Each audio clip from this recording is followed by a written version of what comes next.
tsy mahafantatra ninina mikasika ny atao hoe fahamarinana. De zao no nambarako tamin'i Jesosy Kristy hoe Jesosy io zany mbola zaza ary za tsy mahay an'io fahamarinana io akory, ko ahoana no omenao baiko aho hamita ny asan'ny fahamarinana.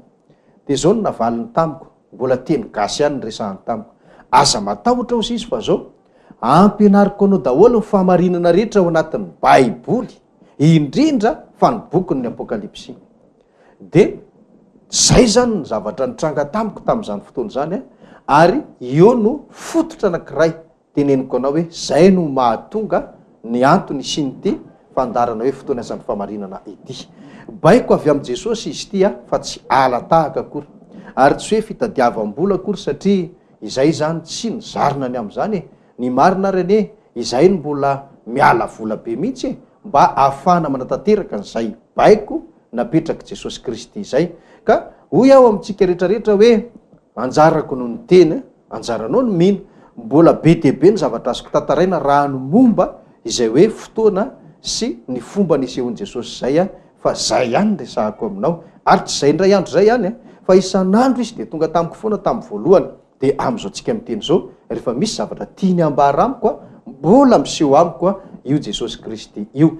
Fa ny tiako tsindrina zany de zao baiko avy amin'i Jesosy no mahatonga nyty fandarany ty nisy, ary zay no mahatonga ny anaran'ny fandarantsika hoe vitao ny asan'ny fahamarinana, satria zay le baiko napetraky Jesosy tamiko. Ka zao ary no tiako tenenina aminao hoe ny fampianarana entiko aminareo sy izay efa nentiko hatr'izay de tsy avy amin'ny fisainako, ary tsy nianarako taiza. Zaho tsy nampianarin'olona fa Jesosy Kristy no nampianatra araka ny teny izay nambarako taminareo teo. Ka hoy aho amintsika rehetrarehetra hoe raha mino ny teny ampianariko ianao tsy mino aho akory fa mino an' Jesosy Tompo zay naniraka sy nanositra. Raha mandasy manohatra kosa moa ianao sanatria de tsy za ihany koa ny toerinao ary tsy za ny lavinao fa Jesosy Kristy lay naniraka ahy sy nanositra ahy.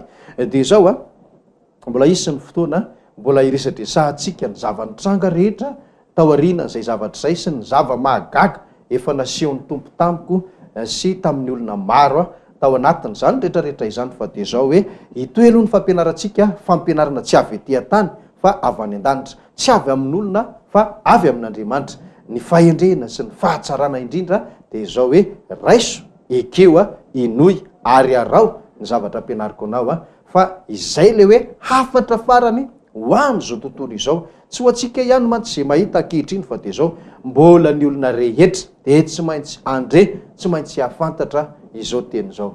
Tsy ny rahana izahay hanao fahagagany, hanao zavatra tahaka ninona sy tahaka ninona, fa zao hampianatra ny fahamarinana ary amita ny asan'ny fahamarinana zay efa natomboky ny apôstôly teto ambonin'ny tany saingy tsy vita, ary naleviny ny olona sy ny fahavalony io fahamarinana io. Fa noho ny faminaniana moa izay voalazany Apokalipsy 1:12 efa nentiko teto zany fampianarana zany, de tonga ny fotoana hivoahan'ny marina indray zay efa nipotehan'ny olona sy noravany. Kanefa motsika ary malala hoe ny marina ny tsy ho faty ary ny tenin'Andriamanitra de efa nametraka programa fa izao vanim-potoana iainantsika zao no fotoana ny fahamarinana hiverina indray eto ambonin'ny tany ary ho fitaina hatrany aparan'ny tany. Zay le hoe fotoana asan'ny fahamarinana. Ka ao anatin'ny fandehanany hoe famitana ny asan'ny fahamarinana io anefa misy ny fahagagany.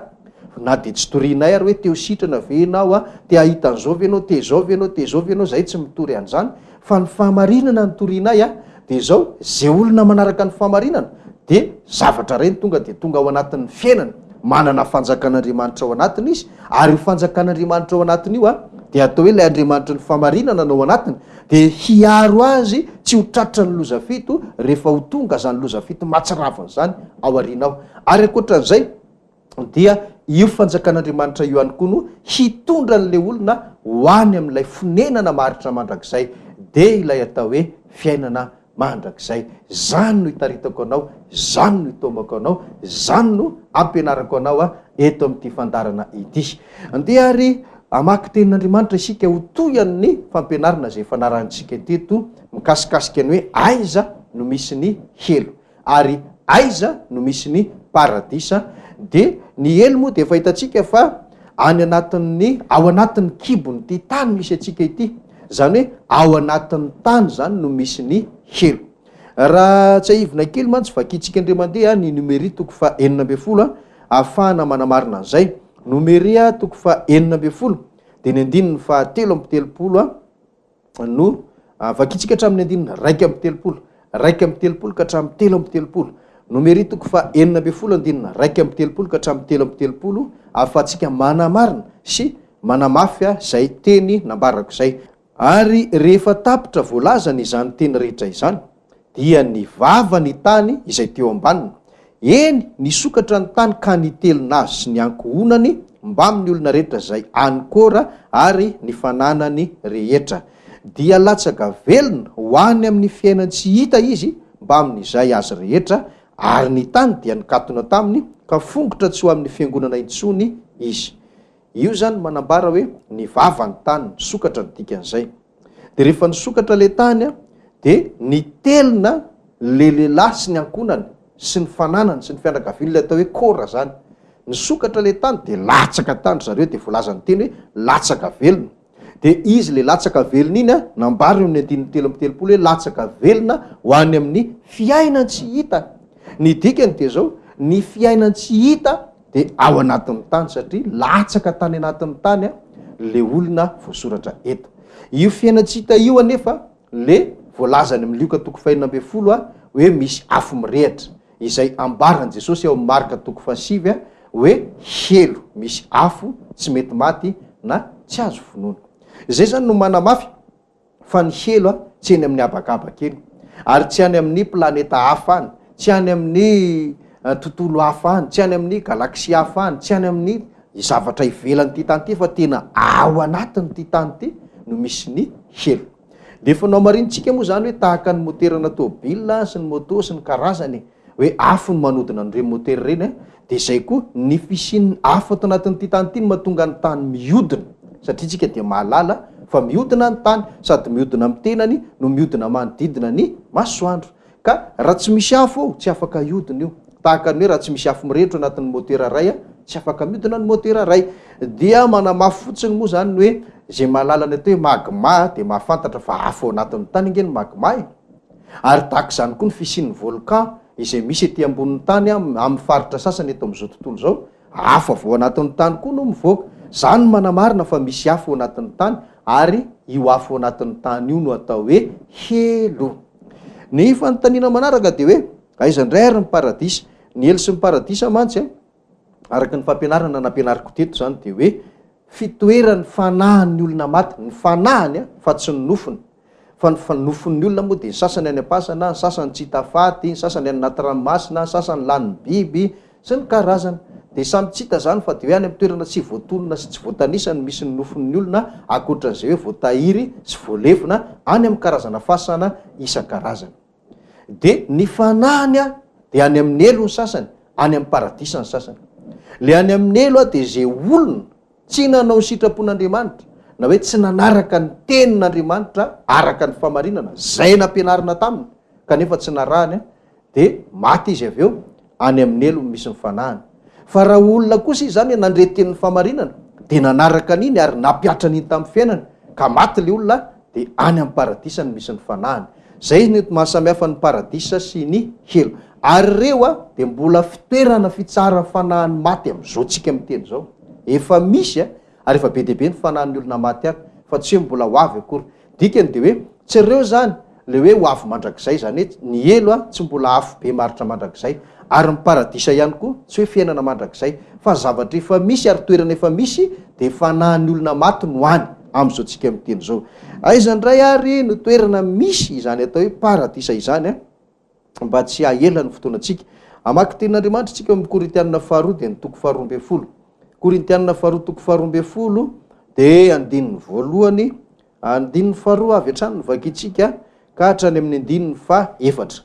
Korintianina 2 toko 12, andininy 2 ka hatramin'ny andininy 4. Amin'ny anaran'i Jesosy zanak'Andriamanitra no makitsika ny teny ary zao ny voalazany teny: mahalala olona anankiray ao amin'ny Kristy aho, tokony ho 14 taona lasa izay, na tao amin'ny tena na tsy tao amin'ny tena tsy fantatro Andriamanitra ny mahalala. Lay anankiray dia nakarina ho any amin'ny lanitra fahatelo. Ary mahalala lay olona anankiray aho, na tao amin'ny tena na tsy tao amin'ny tena tsy fantatro Andriamanitra ny mahalala, fa nakarina ho any paradisa izy ka nandre teny tsy azo tenenina sady tsy tokony ho lazain'olona. Eto zany ny paradisa dia zao. Misy olona anankiray ozy voalaza amin'ny Paoly, izy ity moa zany raha ohatra ka ataony fandalinana dia tsy iza fa izy ihany ange ny teneny amin'ny hoe, zany hoe Paoly ihany zany ty resahany hoe olona anankiray ty. Dia ilay izy tsy fantatra hoe tao amin'ny tena na tsy tao amin'ny tena. Dikan'izay zany dia hoe tsy fantany zany na hoe le vata tena ny ve nakany sa ny fanahy nakany, zay ny dikan'io. Dia tsy fantatra ozy izy fa Andriamanitra ny mahafantatra hoe le vatany mihitsy ve nakany sa le fanahy fotsiny nakany. Fa ny voalazany zany dia nakaiza ry olona io. Tokony 14 taona lasa zay ozy izy. Taty arina be zany vao notantarain'le izy. Dia zao nakany amin'ny lanitra fahatelo izy hoy izy.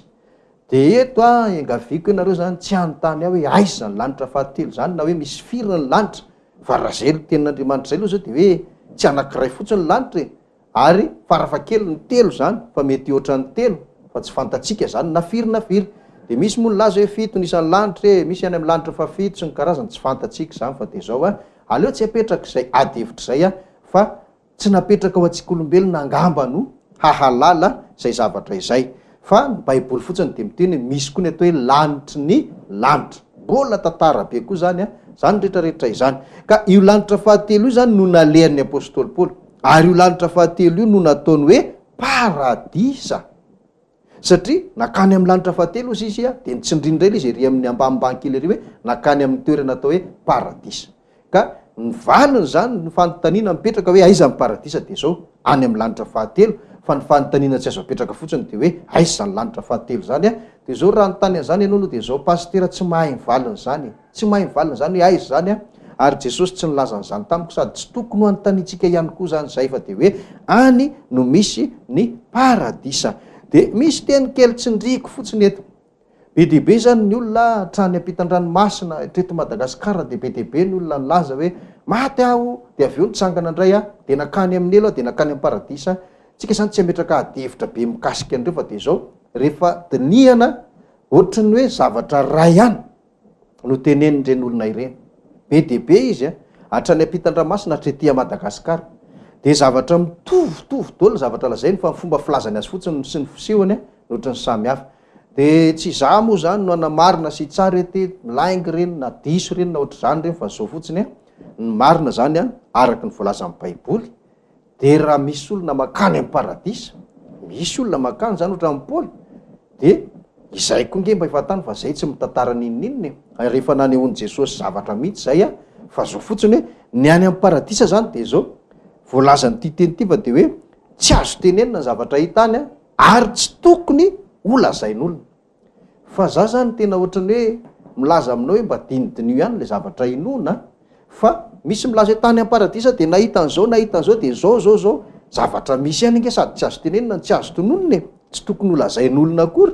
Ny marina ary dia zao hoe tsy hain'ny fisainan'ny olona sy ny vavan'ny olona no mitantara ny zavatra misy any amin'ny paradisa.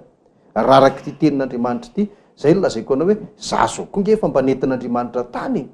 Zay le niresahako hoe mbola isy fotoana aho iresahako aminao ny zavatra rehetra zay nataon'i Jesosy tamiko fa dia hoe apetratsika amin'Andriamanitra moa ny amin'ny zavatra rehetra momba an'izay fa dia zao aloha mbola fampianarana no mameno ny programantsika rehetrarehetra.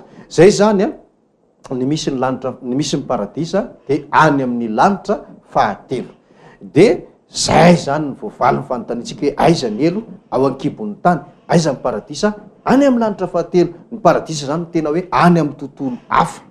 Dia any amin'ny paradisa io no misy an'ry Abrahama sy ry Lazarosy le tantara vakina atao amin'ny Luka 4:20 iny dia tany nalehan'i Jesosy le lehilahy anankiray rehefa maty samy maty ry zareo any daholo maty rehetrarehetra hatramin'izao tsika miteny zao ka hatramin'izay natany tany ka nanao ny sitrapon'Andriamanitra zay nitakiana taminy. Dia any amin'ny paradisa daholo ny fanahan'izy ireo. Dia ity no naporofoko fa tsy mbola fiainana mandrakizay ny paradisa satria na ahoana. Vakitsika indray ary ny Jaona 5. Ao amin'ny filazantsara ny Jaona 5 zany tsika zao dia ny 15 fa 7 Jaona 5:7 sy ny 7.